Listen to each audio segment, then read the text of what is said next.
శ్రావణ మాసంలోని శుక్రవారాల్లో తప్పనిసరిగా పాటించవలసిన నియమాలు 5 ఉన్నాయి. కాలికి పసుపు రాచుకోవడం, కంటికి కాటుక పెట్టుకోవడం, నుదుటిన కుంకుమ బొట్టు పెట్టుకోవడం, ఏమన్నా టిక్లీలు కాదు కుంకుమ బొట్టు పెట్టుకోవడం, నెత్తిలో పువ్వులు పెట్టుకోవడం, చేతికి గాజులు వేసుకోవడం.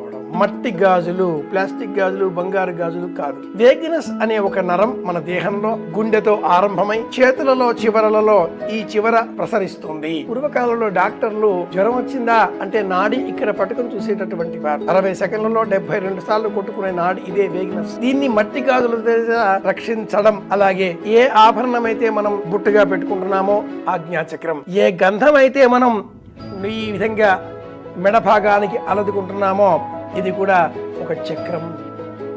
ఇలా దేహంలో ఉండేటువంటి ప్రతి అంశాన్ని ఉద్వేగభరితం కాకుండా ఆనందదాయకం చేయడం కోసమే ఈ అలంకారాలు, ఆభూషణాలు అన్నీ కూడా